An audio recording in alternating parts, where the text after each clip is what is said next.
Shalom from Sharm el-Sheikh, where yesterday at 7:30 a.m. I was awakened by an earthquake of 4.5 magnitude that took place about 10 miles away off coast. I immediately stepped outside and there was like a misty drizzle coming down, which is really cool. In any case, it's about 1 hour before Shabbat, before the onset of the Sabbath, the Jewish Sabbath, on Friday night. My most recent video, which I believe is called Shall War Reign Eternal, ended up with saying that I would very much like to speak to one specific person about all the wars going on in the Middle East that Israel is involved with. He is a rabbi that I'm very close to and have been for many decades. His name is Rabbi Machlis, and he lives in Jerusalem. A truly, truly great man. The very, very first week of his marriage, many years ago, some 40 years ago, the very first week of his marriage, he and his wife had guests for Shabbat, for the Sabbath meals. And within about the first month of their marriage, they had a homeless person living in their house. And ever since then, his house has been open to everybody, 24/7. Jews, non-Jews, Arabs, Christians, atheists. And they were truly an extraordinary couple. I was basically a child to them almost. I lived in their home. I didn't sleep there, but I was at their home for thousands of hours when I lived in Israel for about 7 or 8 years, some 20 years ago. Unfortunately, Rabbi Mordechai's wife passed away 9 years ago, in her mid-50s. Her name was Henny Machlis, Henny, last name Machlis. I'm spelling it for you because they actually have written books about her. I wrote an article I couldn't find now online. It was published in the Jewish press a number of years ago. But Henny Machlis, Henny, Machlis. I'm quoted in some of the books. And what some people do to honor someone who has passed, or even someone who's alive, is they study a sacred text. And if the text is too long, then they have different people study different sections. So Rabbi Mordechai Machlis had not seen the video that is the most recent one, where I said that I would very much like to speak to him about this because his humanity and sensitivity to the suffering of people is second to none. And I would very much like, as you know, I have a lot of opinions about this war. The primary one is that we don't need war at all. If I truly believe to this moment that if I had the opportunity to speak to the populations involved, if I had the presence, the popularity that I would have a video seen by millions of people, then we'd have peace. Because more than peace, brotherhood. Because this tribal warfare stuff, it's just terrible, it's just meaningless, it's against everything that the Jewish Bible is for, it's bad stuff.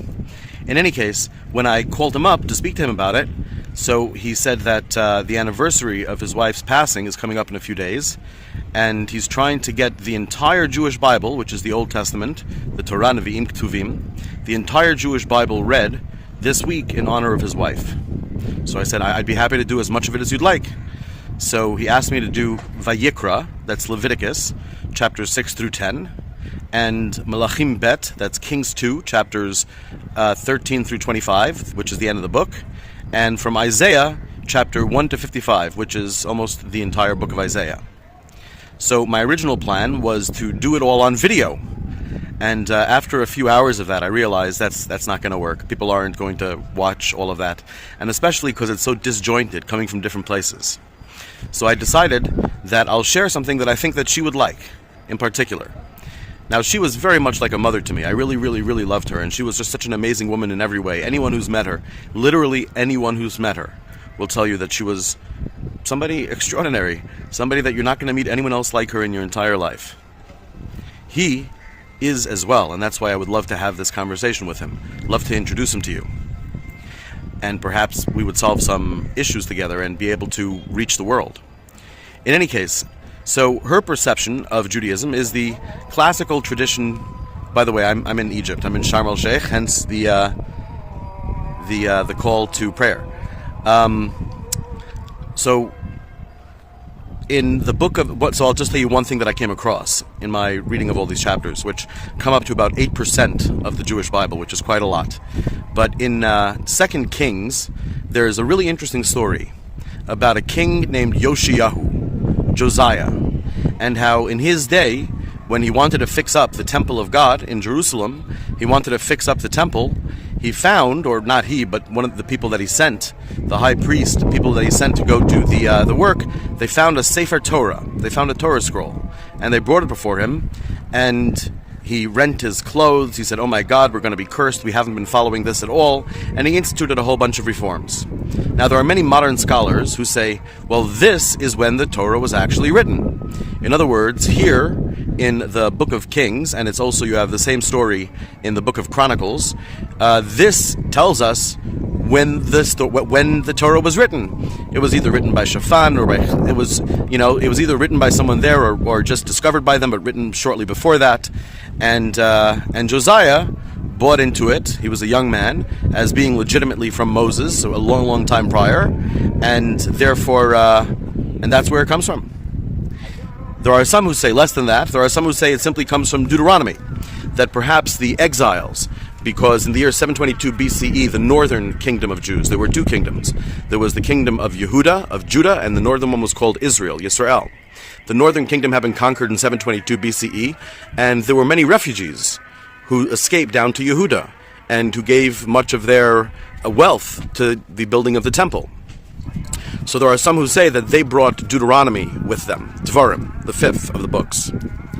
And I think something that I discovered here that Henny would enjoy, because she would not like that idea at all, is that 217 years prior, in chapter 14 of 2 Kings, dealing with Amaziah, king long before Yoshiyahu, who was the one who, found this book and publicized it and brought everyone together to hear it being read, and who instituted a whole bunch of reforms. Amaziah, it says, he had his father's assassins killed. His father was a king, and kings often get killed by assassins, but not their children. In other words, the common practice was, of course, that you kill the entire family and maybe the entire village of the person who assassinated the king. But he did not kill their children, and right there in Kings, and also in Chronicles, when it's recounted, it quotes verbatim, nearly verbatim, exactly a verse from Deuteronomy, about how fathers should not die for their sons, sons should not die for their fathers, but each person is only responsible for his own sin.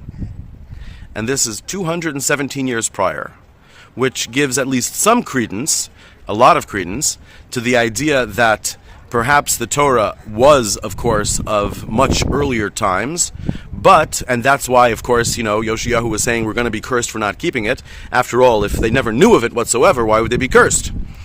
If it was just accidentally, showed up over there. But it was known, and perhaps it had just become less known as people were following other cultures, other idols. Or alternatively, that this might have been, as seems to be indicated in one of the verses where it says Biyad Moshe, written at the hand of Moses, perhaps this was the official scroll that was believed to have been written by Moses himself. But this quote about how fathers should not die for their sons and sons should not die for their fathers, which is why the king did not have his father's assassins' children murdered, comes from Deuteronomy, which I think is some nice evidence for the traditional idea that not only the first four books of Moses, but Deuteronomy as well, long predates the discovery of this Torah scroll in the temple. There are some people who believe that somebody's soul after death, if you study on their behalf, then they go to a higher level in heaven. I don't think that Rabbi Machlis believes that, although I'm sure he's open to it, because, if anything, a critical thinker is open to any possibility. And Henny probably would be open to this idea. In any case, the common thing people say is, may her neshama have an aliyah. May her soul, in honor of the Torah that we're teaching, that we're discussing right now, may her soul be elevated.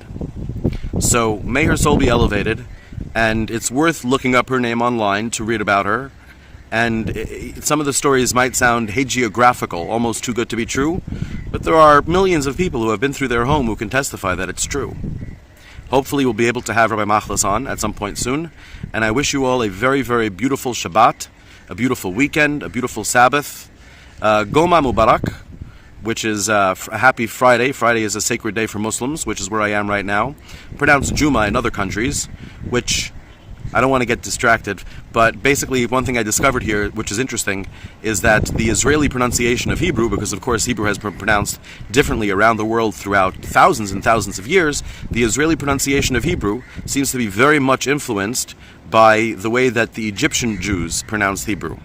And the way that I discovered that, before researching and finding it to be correct, the way that I discovered that is because here in Egypt, unlike in other Arabic countries where I've lived, they don't have the j instead of have a g, which is the way that Israel does it. Instead of Juma Mubarak, Goma Mubarak. In any case, regardless of anything, regardless of any other matters, we're all brothers and sisters in love with truth and goodness, v'ha'emes v'ha'shalom mehavu, the truth and the complete happiness and goodness for all living things is what we all want, and may we all be blessed together with this. Amen.